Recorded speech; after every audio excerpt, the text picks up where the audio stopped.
Good evening. This is another in the series of Glasgow Wants to Know. Our subject tonight is the Glasgow Independent School District and the Reform Act that was passed by the last session of the General Assembly of Kentucky. If you have any questions that you would like to pose to the panels, you may call 651-8341 and we will get the questions to the members of the panel. The panel tonight consists of Dr. Phillip Bale, the chairman of the Glasgow School Board, Dr. Duane Tennant, the Glasgow superintendent, and Mrs. William Taylor Mona Goodman, the instructional supervisor of the Glasgow system. I will ask the first question of Dr. Bale. What can you tell the public about the plans for a new middle school, and can you disclose where it will be built? Well, certainly we're very excited by the fact that we are in fact going to be able to build a new middle school. The last several months the board has been busy with plans for the middle school, and the first major hurdle was to decide on a location for the school. After several months of looking at different sites and involving our architects and our builders, we have purchased land in the vicinity of the high school for our new middle school. It will be located across Dexter Avenue from the high school on approximately 13 acres of land, which we have recently agreed to purchase. Do you have any estimated time of completion of construction and entry into the new building by the middle school? Yes, we've agreed to use Alliance Corporation as a construction management team, and we've hired architects out of Owensboro. Terry Blake is the main architect that will be working on the new facility with us. They have mapped out a timetable for the middle school and hope to begin construction sometime in November of this year with a target completion date of February of 1993. So approximately an 18-month timetable at this point. Dr. Tennant, could you tell the public something about how it is being financed and also the financial condition of the system in general? First of all, the financial picture for the new middle school, we have applied for and have been granted support from the Construction Commission. They will be assisting us in this project. The other financing will be the sale of bonds, a 20-year bond issue, which will be paid by the school district from the special voted millage. The financial condition of the school district, as you well know, there was an increase in the foundation program monies with the last legislature and the Reform Act. Our board has not increased the local taxes, so we are still operating with the same rate that we had before. We are reviewing our finances. We are working at the present time on a budget for next year and accepting from each school and each department their requests for budget items and for budget amounts. And we are now beginning to build our budget for next year. Do you foresee need for added revenue in the foreseeable future? I would say that we will need additional funds in the near future. The school district will be using some of that special voted monies for the new middle school. And so when we sell those bonds, those monies will not be available to us for the general operation of the school district. And in order to maintain the existing program that we have, those monies will have to be replaced. Mona, how is the new Reform Act affecting the instructional part of the system? Well, it's had quite a few effects already, Uhel, on the school system. I think probably the most significant effect would be at the elementary level at this point in time. The teachers at each of the 3 elementary schools are at work on developing what's called a primary school process. And that process changes the way we've educated the children at the kindergarten, first, second, and third grade levels, and changes it to the point that we will be going to a non-graded or ungraded system for those levels of education, and we'll be working with the children much more on an individual approach in terms of their education. Overall, do the teachers like the new system insofar as you've been able to tell? I think probably some of the vote's still out on that. I think the teachers have been very supportive of the Reform Act and certainly have been very supportive of the areas that are there to improve instruction for the children. There are many areas that we still do not know a great deal about. One of those being how performance-based assessment will work. This is a new system by which schools individually will be judged depending on their students' performance in certain areas, mathematics, reading, all the general subject areas, but also in areas such as how they rate in their self-concept and in their ability to work together in groups. So there's a lot of answers that are not available yet, and teachers have some doubts about those and how they're going to be developed, but we're working through that just daily. Well, are any plans in place as of now to judge the performance of an individual school, as certainly is going to have to be done under the new Act? There is a proposal that's been developed. It is being placed in view actually this week. Later this week we go to receive information on what has been developed by the Council on School Performance Standards. And once that has been presented to the public for their input for a period of time, it will go back to the statewide council and they will make a decision. Probably the state board will rule on it in July or August, and it will go into effect for the coming school year. We don't know what's in that document yet. We'll find out this week. So as of now, nowhere in the state are there any performance standards that are measuring any schools in the state so as to give the better schools bonuses and to determine crisis schools or anything of that nature as of this particular period? No, that system's not into effect yet, but with the beginning of the coming school year will be in effect.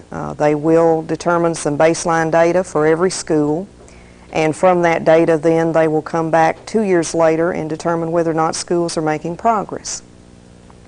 And what will be the result, both if they are and if they aren't, under the Act? Okay. Well, there's a system of both rewards and sanctions included in the law. And it's a little complicated sometimes for us to understand as educators. I know it's very confusing to the public when you throw out a lot of these terms, but each school will have a baseline from which they're judged and then a threshold set above which they must rise in order to be rewarded, and the rewards will be financial. Again, the state has not made a determination as to how much money will be involved in rewarding any school. On the other end of it, a school that fails to meet their threshold level or to rise above it will go through a series of school improvement processes, the most serious of which would be being declared a school in crisis. Now, a school in crisis would have a distinguished educator sent in from the state to determine why it was not achieving success. As a part of that, is it not true that the board would be dismissed and the superintendent could be removed. Under a worst-case scenario, a school in crisis could have a distinguished educator who ruled that the teachers within the building needed to be replaced, the principal needed to be replaced, and in the most severe of circumstances, the board and the superintendent and the central office administration could be included in that. That occurs only after a series of improvements have failed to gain any measure of success for the school. Now there's one part of that makes me wonder, and that is if you have these selected teachers that are going to be considered experts, and they're in your system and they're suddenly pulled out to help somebody in another system, how do you replace them? Has that been met? The people who apply to be Kentucky Distinguished Educators might be people from local school systems. They might also be university personnel or people from places such as State Department of Education or administrative positions. If they are from a local school system, their position in that system has to be held for them. They're not on a sabbatical, so to speak, but they are on leave with their position held for them to return to. And they would be sent to the school system or the individual school they were assisting for a period of 6 months to a year. We would replace them through the traditional means of hiring someone qualified in whatever area they had worked to take their place. It's an interesting little fact in the law that someone who serves as a Kentucky Distinguished Educator gets about a 50% increase in salary from the state in order to do that. You can imagine it would be a difficult position to be in, to go into a school and begin telling the people why they were not being successful, especially if you got down to the point of saying, we think we need to remove personnel in order to do this. So they probably will deserve that extra money. But by the same token, if they're pulled out of a local system and they're that good an educator, it could cause an adverse effect in the school from which they're pulled. Isn't that true? I think possibly that's true. However, I think that there will be a limited number of distinguished educators needed throughout the state, and no one system would feel too much impact. Do you foresee that most of them will come from universities or from the actual teachers in the primary and secondary system? I'm making a guess here, but I believe that most of them will come from retired educators, especially those people that have reached some type of high position or rank within the education profession, and from those who are employed either with state departments of education, either in Kentucky or without, or those that are with universities. The overall result of the new law is to put an emphasis on not progress but the end result, as I understand it. Is that correct, Dr. Tennant? That's correct. The process by which we would be working with the students and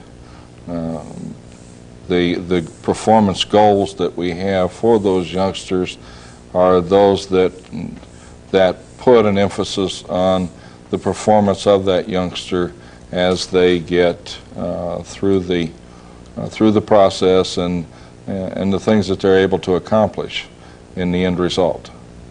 And the end result of a graduate of a high school, if the system works, is supposed to cover what areas? Well, we're looking towards skills in thinking, in problem solving, communication skills, being able to take the facts that a youngster may learn, communicate those to reach conclusions, to be able to work together as we see people do in the private sector and in business. Those are the skills that we will be accomplishing with those youngsters. Dr. Bale, can you tell the public generally the difference in the functions of the board under the old system, and you served on the board under the old system, and under the new system? Well, Yule, that's a little hard for me to do right now because the new system isn't totally in place.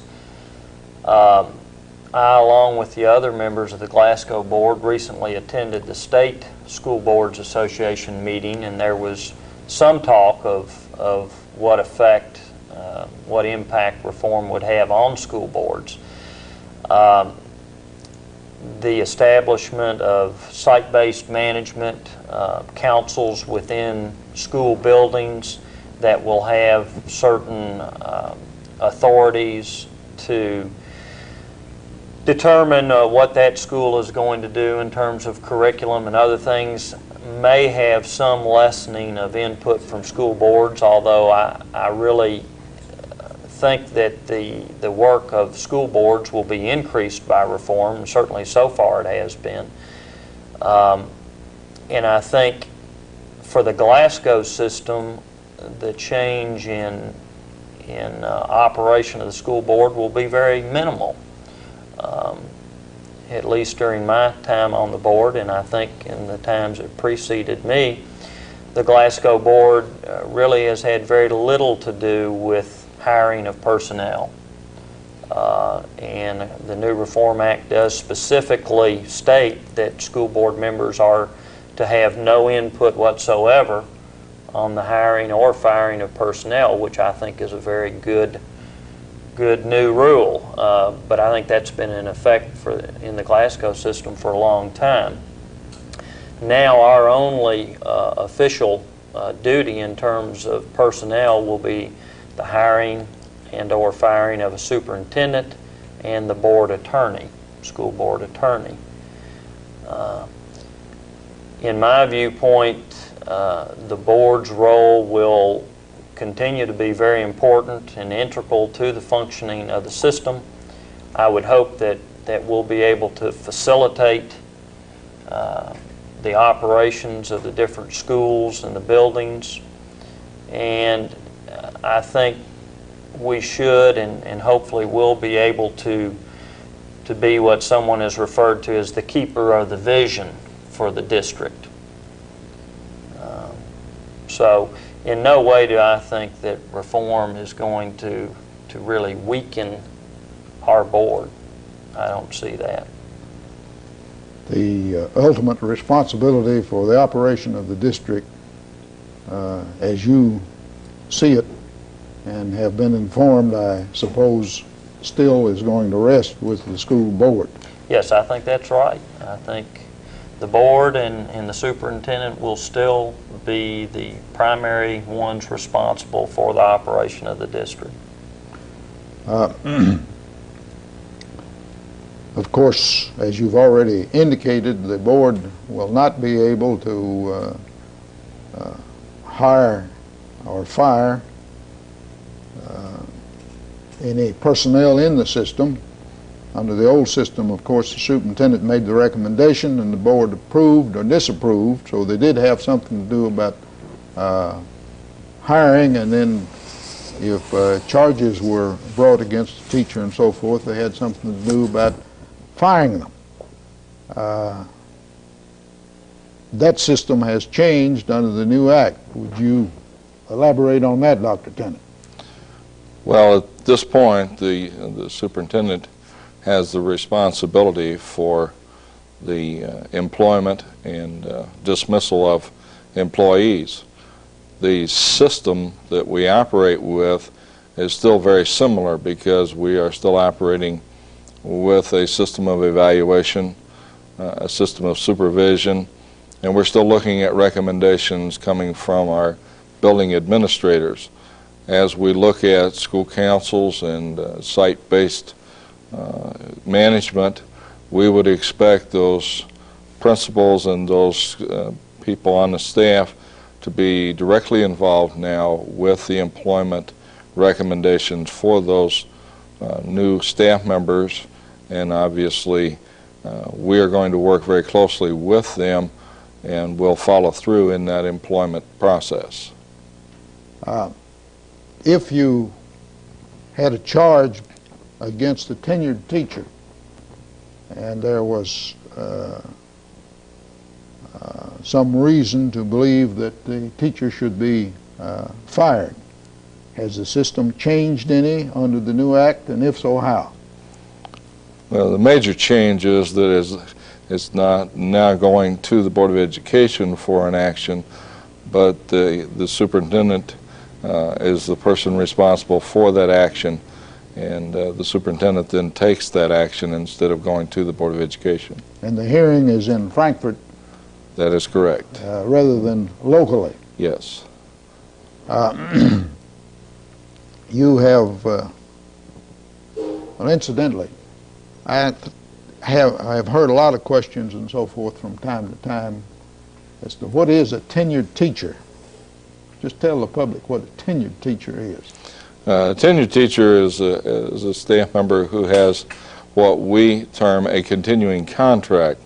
That means that they have a contract for as long as they are able to perform in a satisfactory manner. The tenure also allows that person full due process. In other words, the opportunity to be told what is not acceptable in their performance, the opportunity then to either correct it or if the charges are made, to answer those charges. And basically it's a due process right that that person has under a continuing contract situation.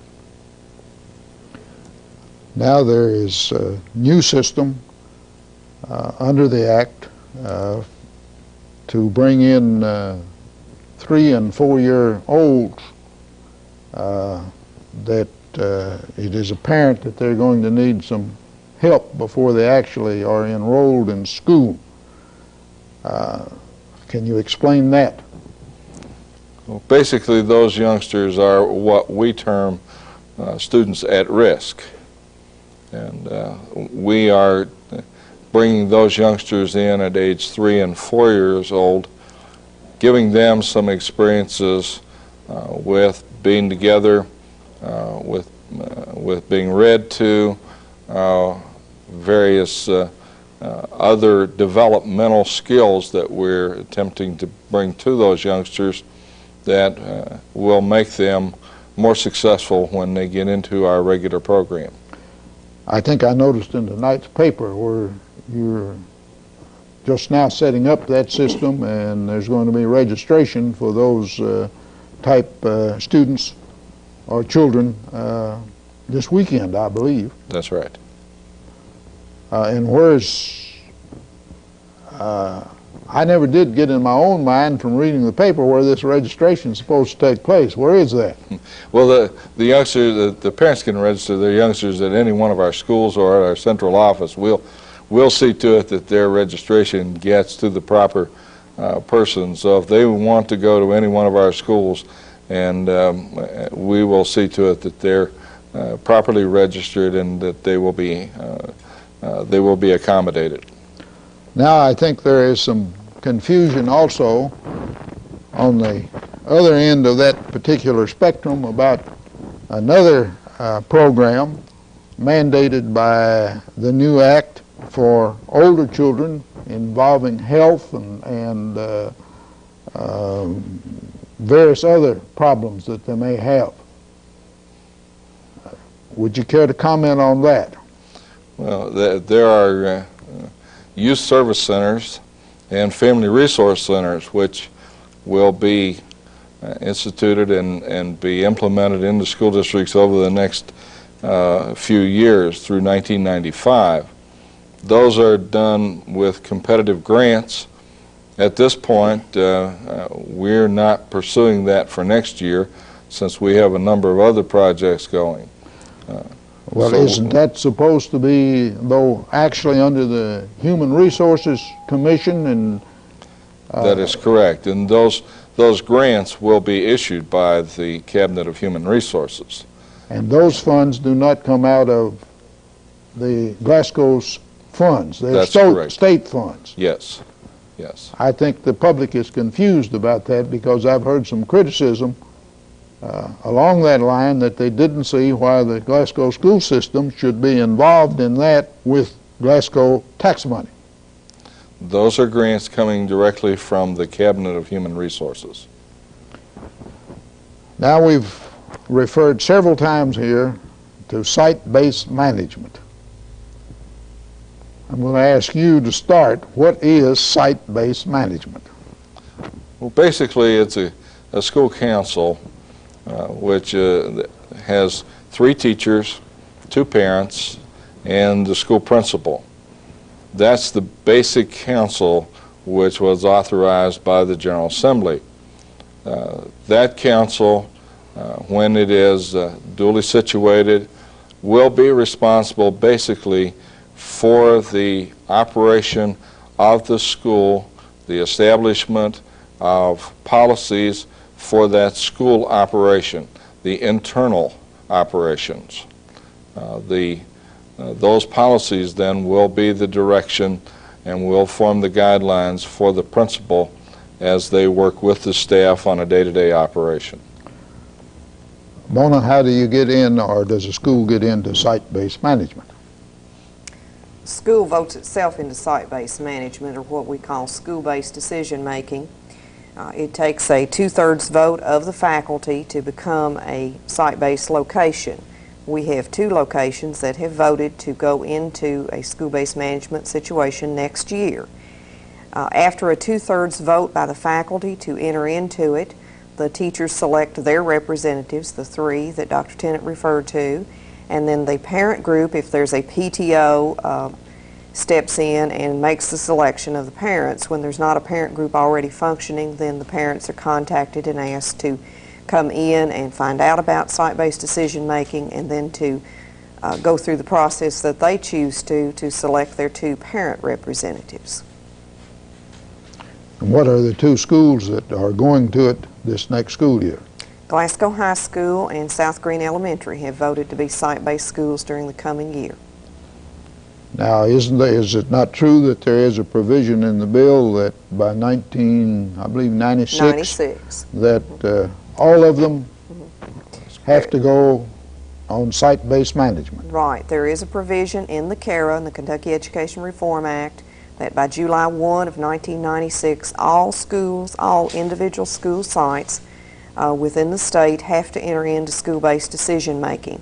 There is one exception in the law which says that a district that has only 1 school in it, only 1 school building in it, and I think there's maybe 1 district like that in the state, or a school that has met and exceeded its threshold of performance, which we discussed earlier, can ask for a waiver from the policy. Otherwise, by July of 96, for the 96-97 year, our schools will all be involved in school-based decision-making. We have 2 questions that have been called in. When will construction of the middle school begin? I believe you've already answered that. Yes, they're Dr. Bale. hoping for November of this year to begin actual construction. And another question, will the middle school share some facilities with the high school or vice versa? Well, certainly in choosing a location or a site for the middle school, one of the considerations of the board was the potential for being able to share not only facilities but potentially faculty. And there were certainly many decisions that went in, or many thought processes that went into the final decision of where the middle school should be, but we do anticipate and hope that there will be some shared utilizations of facilities and faculty. And while we're on that particular subject, facilities, are there any plans in the work to update the football stadium? Well, every, I think, 2 years, the state requires an update of district needs in terms of facilities, and we will be going through that again, I think, in the next few months, getting an update. We have many needs throughout the system in terms of facilities, and while many people would love to see a nice, modern, big football stadium, I quite frankly would say that's not going to be at the top of the list in terms of what we need and have envisioned for our system. I've heard both pro and con comments about that. That's why I Well, thought that was an appropriate time to ask that. I think that's a fair question, and I would also say that if there is a great deal of interest in the community for that, this could perhaps be something that a group of individuals in the city could possibly undertake themselves in terms of fundraisers or find some means of improving it. I think certainly I, as a member of the board, would not be opposed to that, and if people could find other monies outside of our budget to do that, I'd be all for it.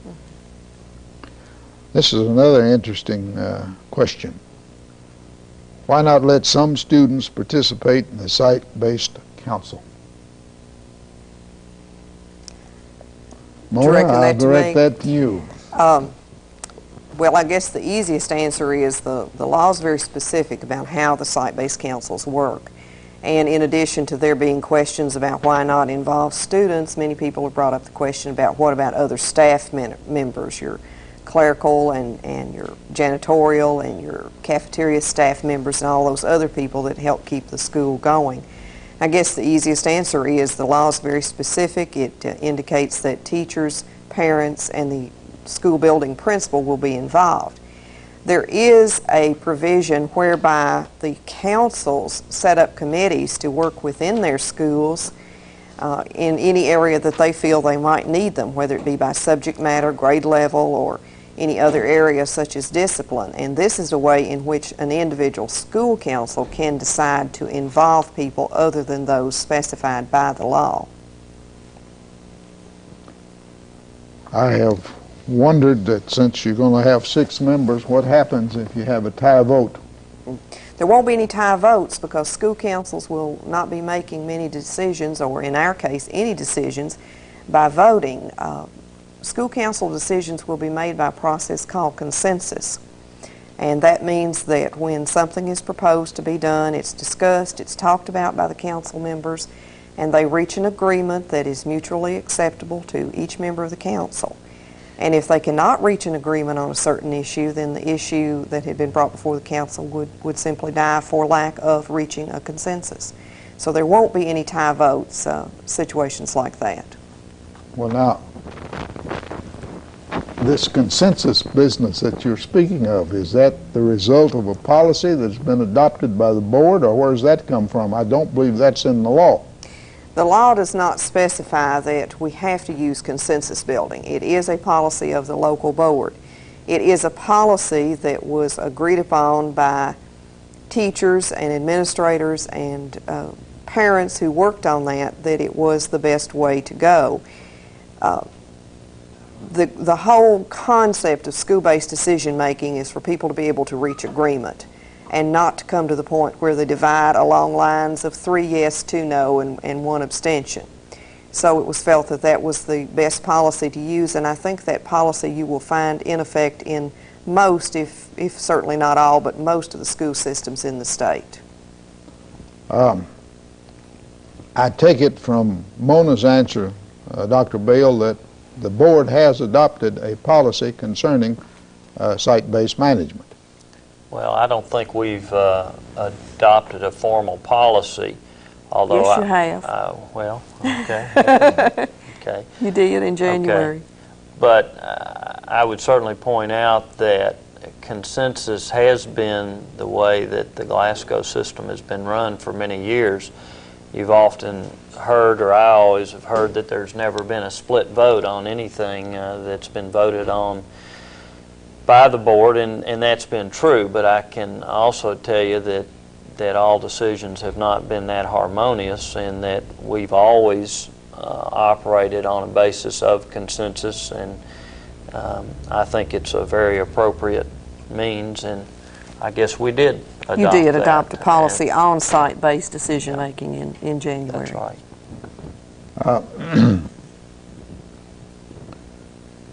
I have read or heard of one or more schools that have, in essence, site-based management, doing it in increments or steps.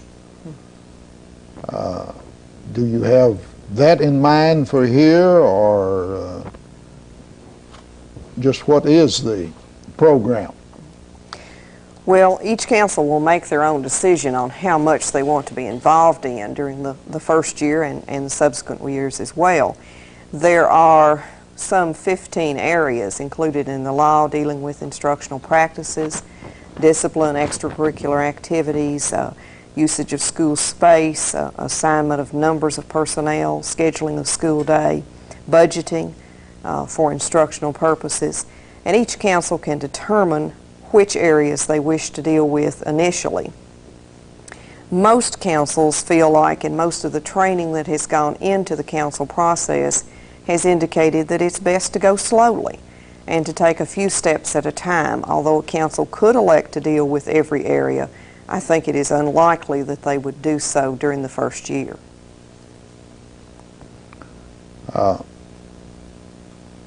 It seems to me that one of the problems is going to be budgeting for separate school systems. I mean, separate schools within the system. What plans have been made for that, or as to how to address that, Dr. Tennant? Well, one part of the statute is addresses that, because the state board sets a minimum amount which must be given to each school, and it's a per pupil amount. However, in our situation, from my standpoint, I think we are beginning that process to a limited extent at this point by asking our staff to indicate to us their needs and the things that they expect to have, so that we can begin to build a budget from that perspective. Obviously, if we have many more needs than we have funds, then we will be back asking for additional funds, because we cannot operate in the red. We will also have to balance that throughout the whole school district. That's one of those positions that the Board of Education will be working with, because they have the overall supervision and management of the school district.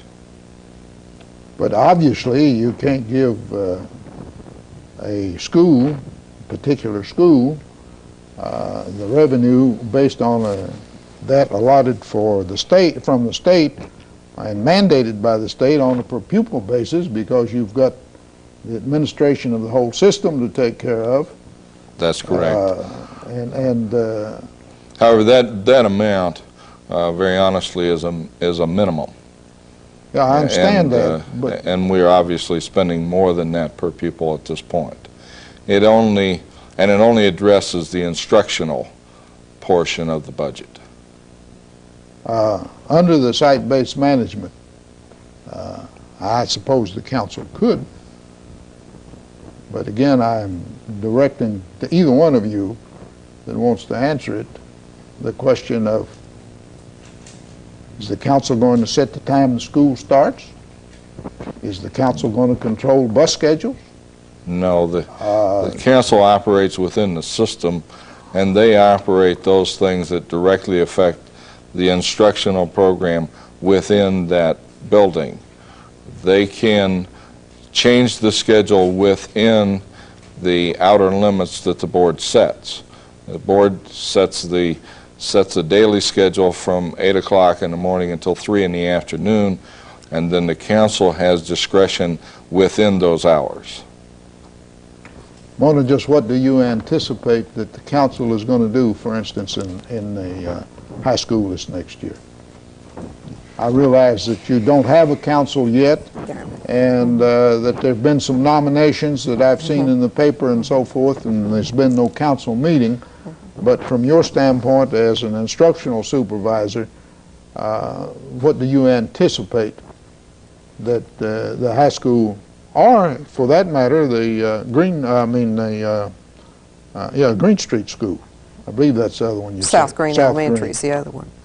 Well, as you said, neither council has been fully assembled. The teachers have made their selections at the high school, and the parent members are being selected tomorrow. South Green has not selected either its teachers or its parent members yet. It would be my anticipation from talking with the teachers that they would want to deal with probably curriculum improvement areas. It seems that most people have talked about things they can do to improve the way instruction is being handled for the students. But that's a best guess at this point in time. And I don't guess you in a position or want to disclose the 3 that have been selected at the high school? The high school teachers that have been selected, they are Mr. Charles Groves, better known as Buzzy Groves, Jeanette Burchett, and Mr. Jesse Brown. And the teacher nominees are being taken, additional nominations being taken tonight and be selected tomorrow. Excuse me, parents, tomorrow. I noticed there have been 4 nominated already, I think, and you were taking I believe some I more saw tonight. that in the newspaper that there were That's 4. Now, in regard to those nominations and in regard to the teacher nominations, are the individuals allowed to nominate themselves, or does someone else have to nominate them? The law, of course, doesn't cover that, so I think it could go either way, but Right. what's the system being used here? Local board policy covers that issue, and an individual can nominate himself or herself for a position on the council. There are some restrictions as to who can serve on the council. Obviously, if you're going to be a teacher member, you have to be assigned to that school on which you plan to serve. Parent members have to have children attending that school. And the parents, can they nominate themselves also? A parent may nominate herself or himself to the council. Another question that has been called in, and I'll address this to Dr. Bale, or I guess he's the man that should answer this. It says, why do good events for Glasgow, like marching band contest and Highland Games military band display, get turned away because school system will not allow use of football field? I really don't have an answer for that because I'm not aware of those requests. Do you have any answer, Dr. Tennant? No, because the request hasn't been made, but that I know of. No one has asked. I would say that if those requests have been made, it certainly has not come before the board, and that if they were denied has not been a matter of board policy. If they were denied last year, it may have been that the stadium field was under renovation at that point, and they were not able to do that. But I'm unaware of the situation at this point. I would say, too, Uhel, with questions like that, and I'm occasionally asked why this is so or why this isn't, usually when I track that down, and I can give a for instance, there's been a fairly good reason for it. I had a fellow physician ask me earlier this year why the telephone, the public telephone, had been taken out of Scotty Gym, and I'm using this as just an example. I couldn't give him an answer for it, but when I did inquire, I found out from our principal that the phone had been removed because the school system was being billed, I want to say $75 or $85 a month, and that the revenue on the phone had been $2 or $3. And so I don't have an answer for this particular question, but I think anytime someone feels that a request has been unjustly denied, they certainly have the right and privilege and should inquire about it, and that inquiry is usually best handled through the chain of command, which if you're dealing with a facility would start with the principal at that facility and work up the chain as they desired.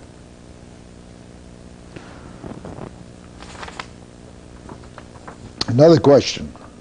The General Assembly recently passed legislation giving school boards the power to assess more taxes in a number of ways. Glasgow was already above the minimum.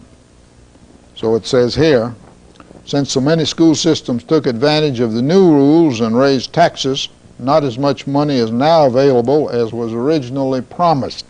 How does this affect the Glasgow School District? Now, I'm not sure that Glasgow was already above the minimum, but maybe so. Well, Glasgow, this is a part of the question that was handed me. Glasgow was into the Tier 1.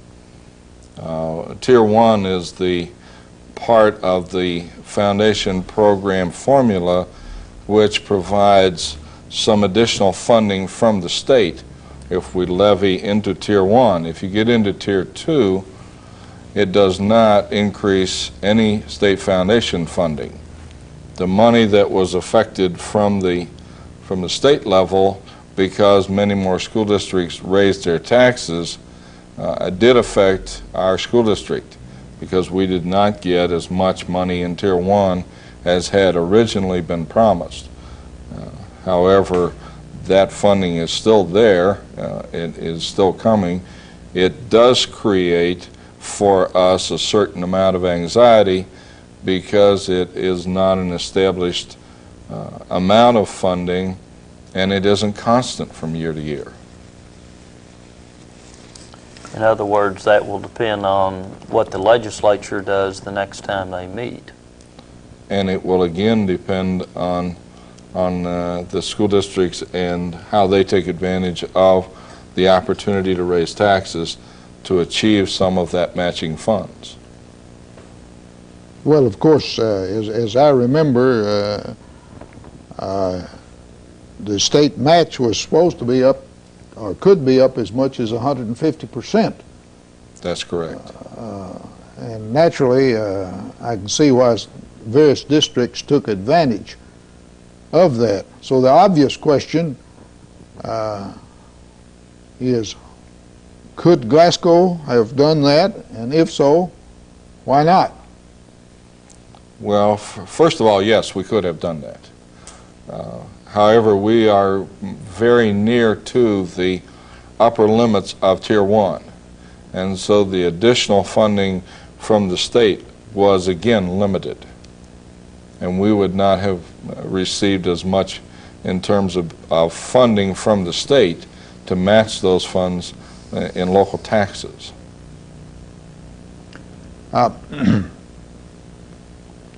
As you know from conversations you and I have had privately, and I want to get you on the record publicly here,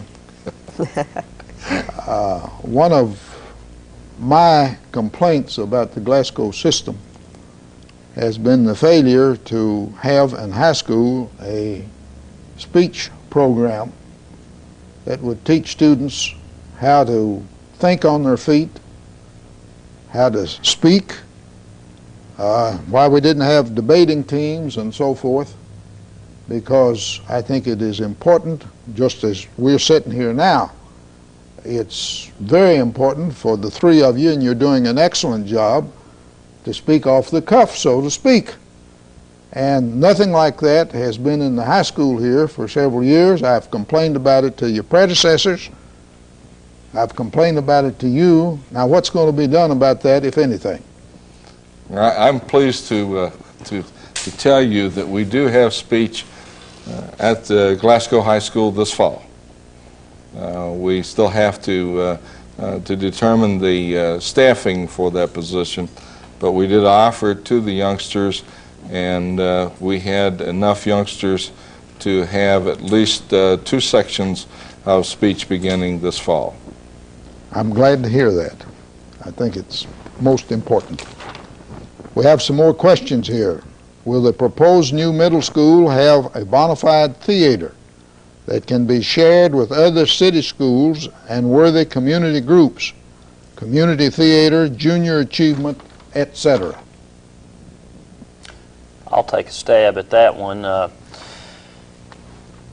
think the question really is asking whether there will be enough funds to erect an auditorium, and it's premature right now to say, although I think it is doubtful that during this funding cycle of the legislature there will be enough money for us to be able to bond an auditorium. In our facility needs, that is high on the list, and I personally hope, and I think our other board members certainly hope, that within the next few years we may be able to do something like that. But it will come down to dollars and whether we can bond an auditorium.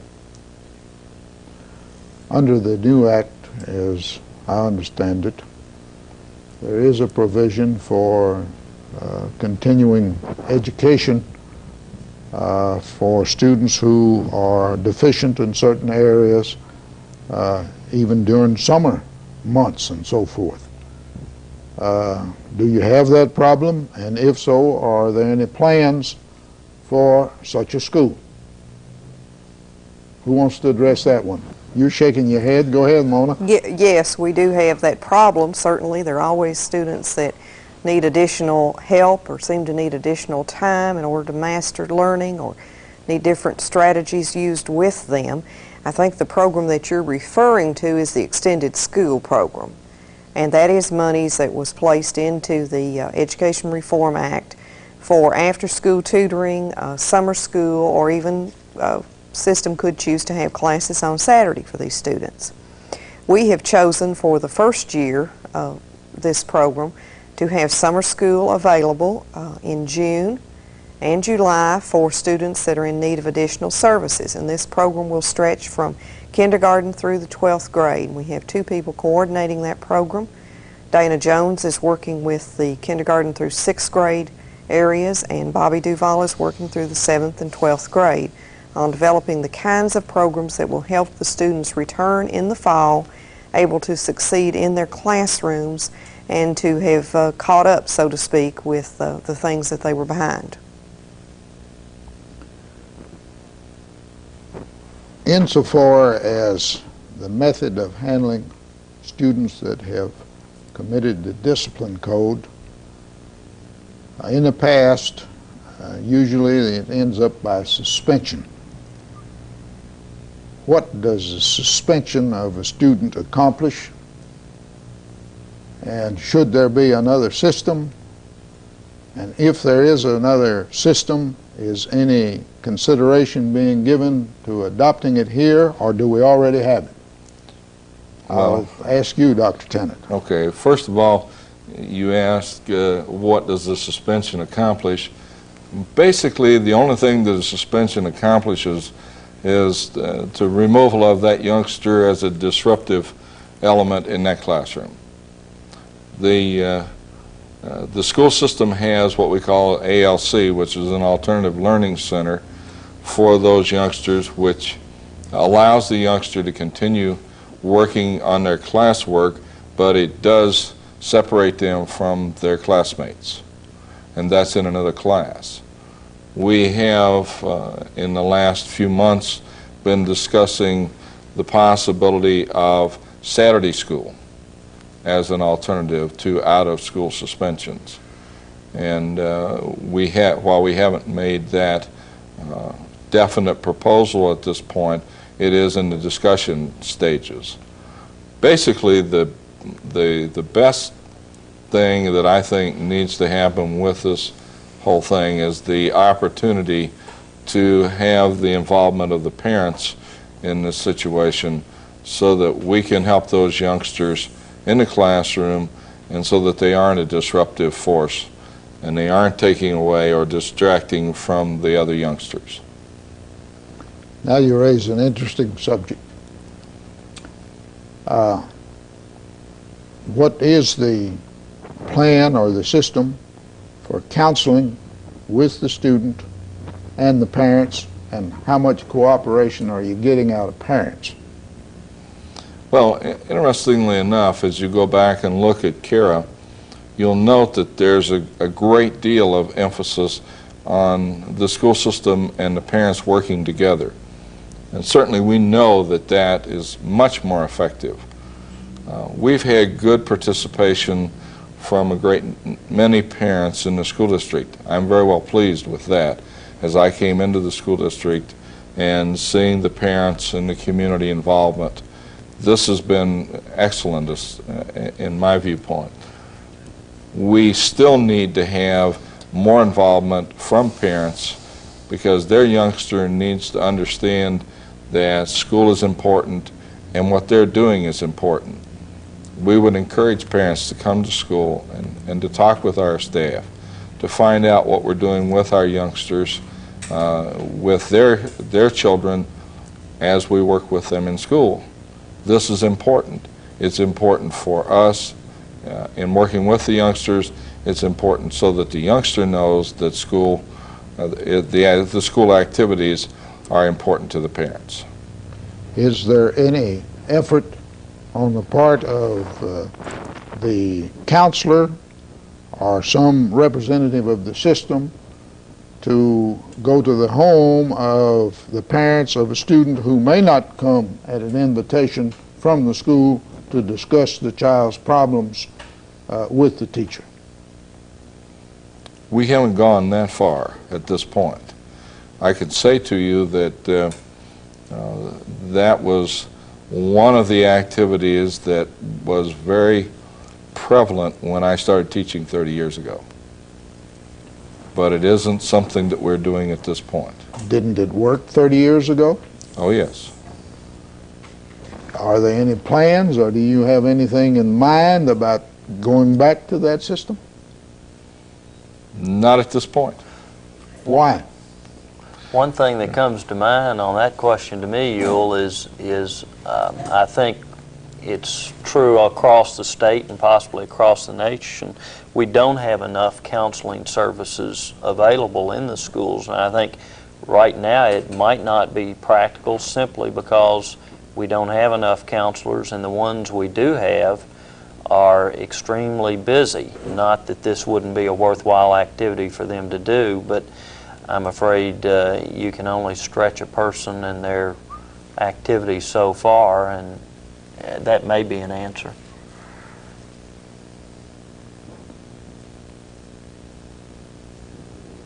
Give each one of you an opportunity to say anything you want to say about the system. I'll start off, and I would like to say that I think we have an excellent system, and I think that we have the pieces in place to deal with reform.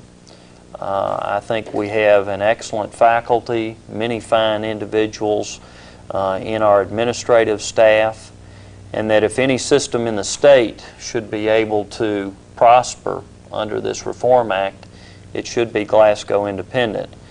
I think we need as much involvement from the community and parents as we can get, and I think if we have that involvement, we can have still have one of the very best systems in the state.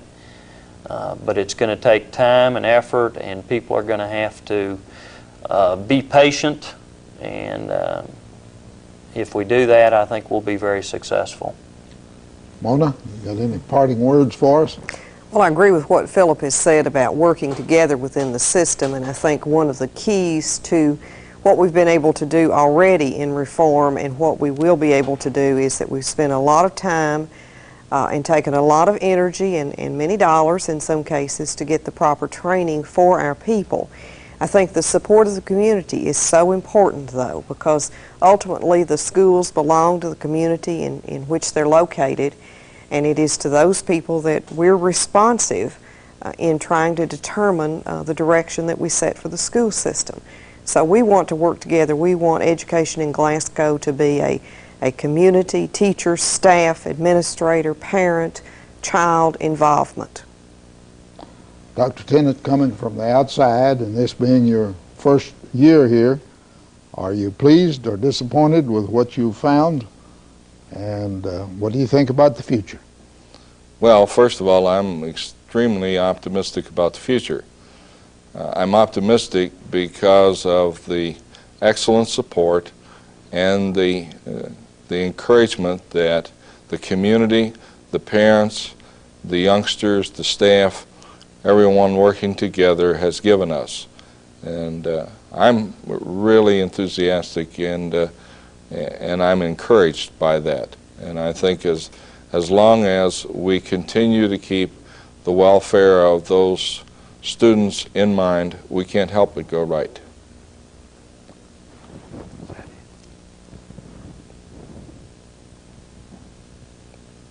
Thank you for listening, and if you have any ideas on a subject that you would like to hear Glasgow Wants to Know to tack, please let us know.